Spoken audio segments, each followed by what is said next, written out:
लेकिन भाजपा ने पर्दे के पीछे उन्हें काफी कमजोर किया। और नीतीश और भाजपा के बीच एकमात्र लड़ाई का कारण यही है, मंदिर बनाएंगे, पाकिस्तान को आंख दिखाएंगे, अर्थव्यवस्था मजबूत कर देंगे, 15 लाख देंगे, फलाना ढिमकाना चिमकाना, बहुत कुछ हुआ।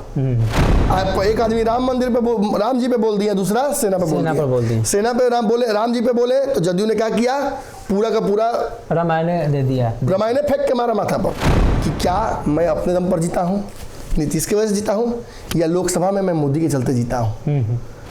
नीतीश कुमार को निश्चित तौर पर कोई बात अंदर ही अंदर खाए जा रही है।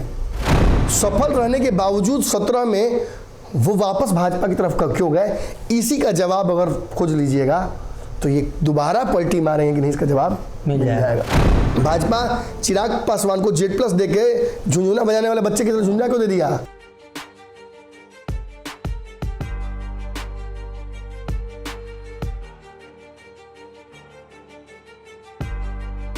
नमस्कार, पंचनामा देख रहे हैं आप, जहां हम करते हैं खबरों की चीरफाड़। एक बार फिर से हाजिर हैं नई खबर लेकर, और काफ़ी लंबे समय बाद। दरअसल डॉक्टर साहब तीर्थ करने गए थे, जानेंगे कैसा रहा इनका तीर्थ, लेकिन बिहार की राजनीति से जुड़ी हुई कहानी भी जानेंगे, चीरफाड़ भी होगी आज।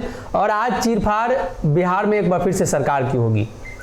बिहार में इतने मुद्दे चल रहे हैं, विवादित मुद्दे, जिससे सरकार और बिहार से जुड़ी हुई जो तेजस्वी ने मुहिम छेड़ा था, जो नीतीश ने मुहिम छेड़ा था, शायद वो छुप गया है। उन तमाम बातों पर चर्चा करेंगे। आपका तीर्थ कैसा रहा? ये बहुत बढ़िया रहा। और पहले कहावत था कि बुढ़ापा में तीर्थ करना चाहिए जी, लेकिन हम नहीं कहेंगे ऐसा। हम कहें जवानी में जितना तीर्थ करना कर लीजिए, बुढ़ापा में करने लायक नहीं रहिएगा। बुढ़ापा में गणेश परिक्रमा करना पड़ता है, जैसे नीतीश कुमार कर रहे हैं। जाना था उनको देसाटन पे, लेकिन देखिए कहाँ घूम रहे हैं, बिहार भर में।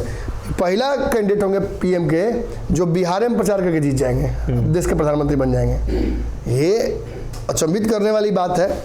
निश्चित तौर पर बिहार की राजनीति जिस दौर पर आके खड़ी हो गई है, ये तो सबको सवाल मन में जहन में आने लगा है। कुछ हद तक इसमें जो मीडिया की कानाफूसी है वो भी योगदान अच्छा देती है। उपेंद्र कुशवाहा कहाँ जाने वाले हैं, दिल्ली जाकर बैठ गए हैं। अब मैं ये पूछ रहा हूँ कि क्या बिहार में रूटीन चेकअप करने वाले भी संस्थान नहीं है, डॉक्टर नहीं है, अस्पताल नहीं है? नीतीश जी तो बोलते हैं PMCH वर्ल्ड स्तरीय बन रहा है। नीतीश जी को आँख दिखवाना होता है, दिल्ली जाते हैं। उपेंद्र कुशवाहा को रूटीन चेकअप, आप समझिए ना, रूटीन चेकअप के लिए वो पटना एम्स नहीं, मेदंता नहीं, पारस नहीं, कहीं नहीं, वो दिल्ली गए हैं। PMCH से छोड़िए, हम सरकारी नहीं बात कर रहे हैं, वो दिल्ली एम्स में जाके भर्ती हो गए हैं। जरूर कोई ना कोई खिचड़ी पकाने गए होंगे जी। जब कोई बीमारी है नहीं तो इलाज का 3 दिन होगा, ये भी अपने आप में है। बीमारी है, ब्लड जांच कराएंगे, राजनीतिक बीमारी है, रोज CBC हर 1 घंटा में निकाला जाएगा। देखिए, कहने का मतलब कि इलाज तो होगा, उनकी राजनीतिक करियर का इलाज होगा। जो लड़खड़ा गया है उसका इलाज होगा। रालोसपा के निर्माण को लेकर जितना प्रतिबद्ध हुए, फिर वो उसके बाद जो एक कलह हुआ, अंतःकलह, उसकी वजह से परेशानी जो उनकी बढ़ी है। और अब वो जिस स्थिति में है, 14 का भोज हो जाता तो बात अलग थी, नहीं हो पाया भोज, तो अब वो भी फंसे हुए हैं। बात केवल उपेंद्र कुशवाहा की नहीं है, फंसे हुए तो तेजस्वी यादव भी हैं। अब देखिए ना, 2 मंत्रियों की छुट्टी हुई थी, तीसरे मंत्री शिक्षा मंत्री जो है उन पर ऐसा तलवार लटकाया गया। भाजपा लटकाती तो मैं मान भी लेता जी। जदयू के लोग नीरज कुमार, अशोक चौधरी, ये लोग इस्तीफा जैसा स्थिति उत्पन्न करा दिया उनका। मतलब कहीं ना कहीं लग रहा है कि नीतीश कुमार के मन में कुछ चल रहा है जी। कोई मंशा जरूर है। जो व्यक्ति बिहार छोड़कर देश संभालने जाने वाला था, देशाटन पर जाने वाला था, मैंने कहने का मतलब कि विराट कोहली IPL खेलने के लिए मार पसीना पर पसीना बहा के प्रैक्टिस करें, आज जब वर्ल्ड कप हो तो टूरिज्म पर निकल जाए घूमने, तब तो शक होगा ना जी, होगा कि इनको प्रैक्टिस करना चाहिए था। या तो चुनाव नहीं है या खेलने नहीं आ रहा है, कुछ बात जरूर है। या हो सकता है कि अपने आप को ही ड्रॉप कर लें कि नहीं भाई हम नहीं खेल रहे हैं, नहीं लगेगा तो फंस गया। यही कहीं ना कहीं बात बिहार में लग रहा है हो रहा है। नीतीश कुमार को निश्चित तौर पर कोई बात अंदर ही अंदर खाए जा रही है। बिहार में एक तरफ 20 सूत्री गठन हो रहा है, आयोग गठन हो रहा है, कई लोगों का लिस्ट में नाम फाइनल ऑलमोस्ट हो रहा है, और दूसरी तरफ लग रहा है कि सरकारें गिर जाएगी। हम कह रहे हैं केवल चर्चा आम है ये जी। नीतीश को क्या हो गया है? अभी 3 महीने पहले तो सरकार गिराई थी, इतनी जल्दी फिर राजनीति पलटेंगे बिहार में? जी, कुछ डिसेंसी भी तो राजनीति में होता है। अगर पसंद नहीं आता है परिवार, तो बेटी भी कम से कम 2-3 साल बाद मुंह खोलती है माँ के सामने कि भाई ये सब कष्ट हो रहा है वहाँ। जी, और नीतीश जी 3 महीना में ऐसा क्या हो गया? हुआ है, बहुत कुछ हुआ है। जी, देश की राजनीति में भाजपा को टक्कर देने का हिम्मत 13 में भी नीतीश कुमार ने किया था, लेकिन कर नहीं पाए थे। मन बनाया था, लेकिन उस घोड़ी पे चढ़ नहीं पाए थे। देखते हैं गड़बड़ा जाएगा काम। और ठीक है, एक बार प्रयास करने का नहीं हुआ, फिर उन्होंने 15 में प्रयास किया, 15 में बहुत सफल रहे। जी, सफल रहने के बावजूद 17 में वो वापस भाजपा की तरफ क्यों गए? इसी का जवाब अगर खोज लीजिएगा तो ये दोबारा पलटी मारेंगे कि नहीं, इसका जवाब मिल जाएगा। निश्चित तौर पर 17 में लालू यादव के मन में एक बात आई कि नीतीश कुमार को अगर देश की गद्दी की तरफ हम ढकेलते हैं, जी, 5 साल पोलराइजेशन भाजपा का चलता है, फिर नहीं चल पाता है, मंदिर बनाएंगे, पाकिस्तान को आंख दिखाएंगे, अर्थव्यवस्था मजबूत कर देंगे, 15 लाख देंगे, फलाना ढिमकाना चिमकाना, बहुत कुछ हुआ। लेकिन जैसे ही मंदिर बना दिया, भाजपा को जीवन बूटी मिल गई। जी, जनता के मन में एक सेंटिमेंटल जो बातें पनपी हुई थी, उनको उभारने का काम भाजपा ने किया और उसका प्रतिफल भाजपा को मिला। जी, दूसरी बार जब वहाँ से बातें बढ़ी, फिर 15 में सरकार बनी तो 17 में टूटी, 17 में नीतीश कुमार भाजपा के साथ चले आए, 19 में नीतीश को वो अप्रत्याशित फायदा देखने को मिला जो 13 में नहीं दिखा था। 13 में तो मुंह की खानी पड़ी थी, हार गए थे। 15 में किसी तरीके से हिम्मत जुटाई थी, लेकिन एहसास ये हो गया था कि तेजस्वी को मेरी जगह स्थापित करके मुझे देश की राजनीति में भटकने के लिए छोड़ना चाहते हैं लालू यादव। नीतीश पलटी मार गए। जी, पुनः सरकार जब 19 में इनकी चुनने के लिए मोदी की सरकार की बात आई, भाजपा ने फिर एक तिकड़म किया, पुलवामा वाला पूरा मामला हुआ, देश फिर से पोलराइज हुआ और फिर एक बार क्लीन स्वीप हो गया। मोदी जी उधर लेके चले गए पूरा वोट, नीतीश कुमार को फायदा हुआ। लेकिन एक बात आप जान लीजिए, जो सांसद मतलब इतना भी कंप्लीट क्लीन स्ट्राइक रेट नहीं होता है जी, जी, चुनाव में, खासतौर पर बिहार में जब इतना अच्छा रिजल्ट आया तो निश्चित तौर पर सांसदों के मन में भी ये बात आनी तय है कि क्या मैं अपने दम पर जीता हूँ, नीतीश की वजह से जीता हूँ, या लोकसभा में मैं मोदी के चलते जीता हूँ। नीतीश कुमार यहाँ से दिल्ली जाते हैं, मैं नाम नहीं लूँगा, इनके कई सांसद हैं, आधा दर्जन के आसपास, अधिक ही है कम नहीं है, जो नीतीश कुमार से अब दूर रहना शुरू हो गए हैं। जी, दूर रहने लगे हैं। क्यों नीतीश कुमार से? ताकि उनके आगे के 24 के भविष्य में दोबारा बनने में सांसद नीतीश कुमार की दृष्टि न बढ़ जाए। ऐसे भी आप एक बात जान लीजिए, जीते हुए से कितने सांसद हैं जदयू के? 16 सांसद जीत के आए हैं जी। 16 सांसद जब इधर से जीत के आए हैं, और 16 सांसद मतलब 40 में से 16 सीटें तो कम से कम जीत के चाहिए ही चाहिए। तो कहीं ना कहीं जब 16 सांसदों की सीट आप पहले ही अपने सुरक्षित कर लेते हैं, 7 दलों के महागठबंधन 16 नीतीश से लड़ेंगे, बचता क्या स्कोप है? तो फिर राजद को तो 5-5 सीट पर बाकी लोगों को लड़ना होगा। आपको नहीं लगता कि जब कोई महिला या पुरुष ताव में अपने परिवार को गुस्से में छोड़कर चला जाता है कि जा रहे हैं, और नीचे जाने के बाद 2-3 सीढ़ी उतरते उतरते एहसास होने लगता जाएंगे कहाँ, किसके पास जाएंगे? जी, 2 दिन के लिए महिलाएं खिसिया के अपने घर चली जाती हैं मायके, वहाँ भी तो लोग हैं। फिर याद पड़ता है नहीं अपना घर, फिर याद पड़ता है नहीं वहीं रहना है, फिर याद पड़ता है कि यहाँ नहीं रह सकते हैं जी, ये नियम नहीं है। फिर क्या होता है? वापसी, पैचअप, चीज़ें सब वापस होती हैं। निश्चित तौर पर भाजपा से नीतीश कुमार का इस बार का दुराव जो था वो एक खास विषय पर था जी। ना नीतीश कुमार को भाजपा के ट्रिपल तलाक से मतलब था, ना CA NRC से मतलब था, ना राम मंदिर पे विवाद था, भाजपा के सांप्रदायिक छवि से भी जदयू को कोई मतलब नहीं था। बलियावी को चुप करा दिया गया था। बड़े बड़े मौलानाओं को नीतीश कुमार अगल बगल बैठाते थे, उनको कहा था नहीं और जगह दीजिए, साइड हो जाइए, हटा दिया।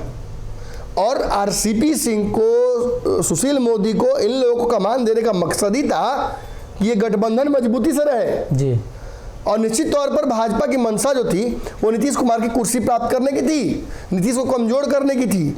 और नीतीश कुमार वक्त से पहले या तो समझ गया या कहीं ना कहीं नहीं होता कि बकरों को लगा दिया है, कट रहे हैं लाइन से बकरे, तो अंतिम वाले को पता ही है क्या होने वाला है, भागने की कोशिश करता है, भाग तो नहीं पाएगा, तो निश्चित है। 2005 के खर्च ले आया वो तो कटवे करेगा कैसो ना कैसो, किसी कोई भाग गया होगा अलग बात है जी, वही लेकिन तो भाग तो भी तो कहीं ना कहीं कटवे करेगा जी, राजद काटेगा, कहीं और काटेगा, कोई पकड़ेगा। तो निश्चित तौर पर नीतीश को अब यही तय करना था कि क्या हम उसके हाथ कटेंगे जो हमको खिलाया पिलाना नहीं है जी, या उसके हाथ कटेंगे जो हमको खिलाया पिलाया मुख्यमंत्री बनाया। निश्चित तौर पर पहलवान थोड़े बना देगा जी, काटना है तो उतने भर ना खिलाएगा। और 20 में भाजपा ने नीतीश कुमार को जो एक कैसा प्रस्तुत कर दिया सिचुएशन कि भाई मान लीजिए ये क्या है, डोलची है जी, नीचे छेद है, कितना भी भरेंगे नीचे से गिर जाएगा, हम लगेगा कि हम भर रहे हैं जैसे गिर रहा है। यही नीतीश की स्थिति हुई। नीतीश कुमार अपनी तरफ से क्षमता पूरा लगा रहे हैं, लेकिन भाजपा ने पर्दे के पीछे उन्हें काफी कमजोर किया। और नीतीश और भाजपा के बीच एकमात्र लड़ाई का कारण यही है। अगर नीतीश ये कह दे कि विशेषज्ञ का दर्जा नहीं दिया इसलिए हम लड़ रहे हैं, अगर वो ये कह दे कि ट्रिपल तलाक के चलते लड़ रहे हैं, तो आप भी जानते हैं कि ये कोरा झूठ है। एकमात्र समस्या थी कि हमें कमजोर किया और मुझे मुख्यमंत्री कागज पर बनाकर रखा और मेरी ताकतों को छीनना चाहती है भाजपा, मेरी कुर्सी पर किसी भाजपाई को बिठाना चाहती है अपनी क्षमता से और मेरे विधायकों को तोड़ना चाहती है। बस केवल इतना ही के चलते नीतीश कुमार की नाराजगी हुई थी। तो जान लीजिए भाजपा ये कर क्यों रही थी। नीतीश कुमार आज वही कर रहे हैं कांग्रेस राजद के साथ, तेजस्वी के साथ, जो भाजपा के साथ कर रहे थे। आपके मंत्रियों के ऊपर बिठा कर रखेंगे बैताल, ट्रांसफर पोस्टिंग में आपकी बात नहीं सुनी जाएगी, शराबबंदी मैंने लागू की है तो आप झेलिए इसका दंश, हारिए, हारना है तो मैं जो नियम कानून बनाऊंगा उस दायरे में काम कीजिए। इतना तानाशाह नहीं चलता है। जो डेमोक्रेसी है ये it's is a liberal institution, सबको समावेश करके चलना होगा, सबकी बातें सुन के चलनी होंगी। तुम्हारे मंत्री का विकेट गिरा देंगे, पहले कार्तिक सिंह को हटाओ, सुधाकर सिंह को हटाओ, अभी नया पे शिक्षा मंत्री हैं इनको हटाओ, क्या नाम है उनका, चंद्रशेखर को हटाओ। अब एक नया विवाद आ गया है अब किसी और मंत्री ने कुछ कह दिया है सेना को लेकर, सुरेंद्र यादव ने, उन्होंने क्या कहा है, सुरेंद्र यादव ने कहा कि भारतीय जनता पार्टी सेना पर इस तरह का प्रोपेगेंडा करती है, हमला करवाती है ताकि चुनाव जीत सके। अब देख लीजिए, अभी इस पर सबसे बड़ी बात ये तो मान लीजिए ठीक है, उन्होंने अपना भाई कह दिया, कई लोगों के मन में ये बातें रहती हैं, पुलवामा का आप स्टेज किया हुआ था क्या, रहता है ना।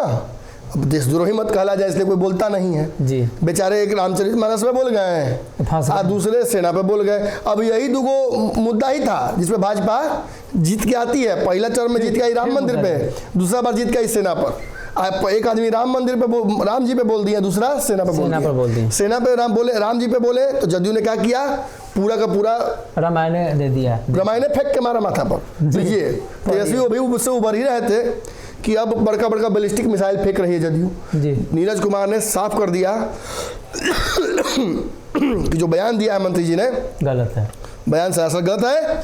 जदयू से इत्तेफाक नहीं रखती है, माने जदयू कहीं और इत्तेफाक रखती है, जदयू कहीं और जा रही है। नीतीश कुमार भाजपा को लेकर काफी लिबरल हो गए हैं, भाजपा नीतीश को लेकर काफी लिबरल हो गई है। केंद्रीय और राज्य सरकार में लड़ाई बहुत जगहों पर है, लेकिन एक दूसरे पर छींटाकशी करना बंद कर दिया है। ललन सिंह मीडिया में आकर आखिरी बार कब भाजपा पर हमला किए थे, तेजस्वी यादव और नीतीश कुमार को साथ बैठकर आपने कब भाजपा को रगड़ते देखा था। इस अब तक प्रधानमंत्री बनने की बात चल रही नीतीश कुमार की, और अब तक नीतीश कुमार ने कोई भी बड़ा कार्यक्रम क्यों आयोजित नहीं किया है। तो मांग रहे हैं सिर्फ भाजपा से विशेष आज का दर्जा दे दीजिए, पैसा दे दीजिए। निश्चित तौर पर नीतीश कुमार फिर से मन बना चुके हैं। एक बड़ी बात कहना चाहूँगा, मैं कहना नहीं चाहता था लेकिन अब ये बातें कहनी होंगी। शरद यादव किसके राजनीतिक गुरु हैं? नीतीश कुमार। शरद यादव को नीतीश कुमार ने उनकी मृत्यु पर याद तक किया, उस पूरी खबर से दूरी बना ली। बार बार बोलते रहे उपेंद्र कुशवाहा और नेता समसा पार्टी के लोग, लेकिन नीतीश कुमार ने उस खबर से ऐसी दूरी बनाई जैसे लगा कि वो उनसे कभी जुड़े भी नहीं थे। जी, जानते ही नहीं। निश्चित तौर पर रामचरितमानस के एजेंडे पर काम करना हो, राजद से दूरी बनानी हो, तेजस्वी के साथ यात्रा करने से थोड़ा परहेज करना हो, या तेजस्वी के ताजपोशी की बात हो, आज नीतीश कुमार ने एक और बात कह दी है, बहुत बड़ी बात कही है जी, कि मुझे प्रधानमंत्री बनने का इंटरेस्ट नहीं है, मेरा कोई इसमें इंटरेस्ट, किसी में तरह का इंटरेस्ट नहीं है, किसी अपने लिए मुझे कुछ चाहिए ही नहीं। अब निश्चित तौर पर ये नीतीश कुमार का सरेंडर है भाजपा के सामने, उस ताकत के प्रति, जिस ताकत को आप शायद इस तरह से रिप्रेजेंट कर सकते हैं कि वो वर्तमान में सबसे बड़ी पोलराइजिंग ताकत इस देश की है जी। और नीतीश को पर दबाव कई तरह का है। सबसे बड़ा दबाव उनके पास यह है कि उनके जो सांसद हैं उनकी आस्था ज़्यादातर सांसदों की नरेंद्र मोदी की तरफ है, और यहाँ से आगे का रास्ता राजद के मंत्रियों की छुट्टी लगातार कराना, राजद पर दबाव बनाए रखना, राजद कहीं ना कहीं इस दबाव को रिलीज करेगी और वो जगदान सिंह के माध्यम से बार बार निकल रहा है, कभी सुधाकर सिंह के माध्यम से निकल रहा है। सुधाकर सिंह का शो कोच करना और सुधाकर सिंह को पार्टी से निकालना दोनों अलग अलग चीज़ें हैं जी। होना क्या चाहिए था, हुआ क्या आपने देखा। और नीतीश कुमार की तरफ से डिफेंड करने के लिए जब लोग उतर रहे हैं तो भाजपा पर हमला कम और राजद पर ज़्यादा करते दिख रहे हैं। निश्चित तौर पर बिहार एक पॉलिटिकली बहुत ऐसे फेज से गुजर रहा है जिसको आप ट्रांजिशन कह सकते हैं। बदलाव दिख रहा है चेहरे में, हाव भाव में नेताओं के बदलाव दिख रहा है। एक तरफ मैं बार बार कहूँगा, एक तरफ 20 सूत्री की तैयारी चल रही है और दूसरी तरफ ये सारी चीज़ें हो रही हैं। नीतीश ऐसे ही पिछली बार 20 सूत्री की तैयारी कर रहे थे 17 में, आज दूसरी सरकार पलट दिया था उन्होंने। निश्चित तौर पर भाजपा भी आरसीपी सिंह से और चिराग पासवान से केवल हाय हेलो कर रही है, बात आगे नहीं बढ़ रही है। क्या एनडीए में कोई समस्या है? क्या सीटों को लेकर कोई विवाद हुआ है? क्या कोई भी आरसीपी या चिराग पासवान सीट मांग रहे हैं? कुछ नहीं। तो फिर ये चीजें घुमाकर क्यों की जा रही हैं? भाजपा चिराग पासवान को जेड+ देके झुंझुना बजाने वाले बच्चे की तरह झुंझुना क्यों दे दिया जी? उन्हें मंत्री बनाना था ना। अभी तक जो खबर आ रही है केंद्रीय मोदी मंत्रिमंडल के विस्तार में किसी का नाम नहीं आ रहा है, किसी का इन लोगों में से नाम नहीं आ रहा है। दूसरे राज्य के लोग बनेंगे तब। निश्चित तौर पर ये भाजपा की तरफ से भी एक बड़ा मैसेज है नीतीश कुमार को कि आरसीपी चिराग दोनों को हमने होल्ड पर रखा हुआ है, फैसला कीजिए। चिराग और आरसीपी आ जाते हैं भाजपा के साथ तो नीतीश का दरवाजा बंद हो जाएगा जी। और नीतीश भी शायद राजद का उपयोग राजनीतिक कर रहे हैं, भाजपा से बेहतर संबंध स्थापित करने का, बेहतर भाजपा से टर्म्स डिस्कस करने का, शर्तें रखने का कुछ ना कुछ चल रहा है बिहार की राजनीति में, जो शायद अभी ऐसे उबलता हुआ नहीं समझ में आ रहा है। जब बनता है खिचड़ी या बिरयानी तो एक जैसा स्मेल शुरू में आता है जी। लेकिन बाद में बुझाता है कि बिरयानी पकत रहे कि खिचड़ी बनत रहे। वो समझना पड़ेगा बिहार की राजनीति का दौर में कुछ भी संभव है। पक तो रहा है, कुछ ही तय है जी। क्या पक रहा है ये कुछ दिन बाद समझ में आएगा। तेजस्वी की ताजपोशी की जो तय सीमा थी वो होली है जी। होली तक अगर नीतीश नहीं करते हैं कुछ तो आपको समझना चाहिए, हालांकि समझने वाले समझ रहे हैं, लेकिन ये समझ जाना चाहिए कि अभी तेजस्वी यादव को बहुत झेलना बाकी है जी।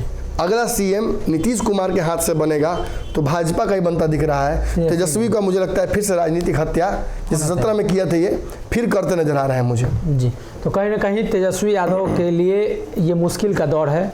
राष्ट्रीय जनता दल का ज़्यादा दबाव बनाना राजद के लिए ही आत्मघाती कदम होगा और मुख्यमंत्री नीतीश कुमार जल्द ही इस पर फैसला लेंगे, इसलिए कि नीतीश कुमार स्पष्ट कर चुके हैं और कई बार वो बयान दे चुके हैं। लेकिन राष्ट्रीय जनता दल की तरफ से बयानबाजियों की जो श्रृंखला है वो लगातार बढ़ती चली जा रही है।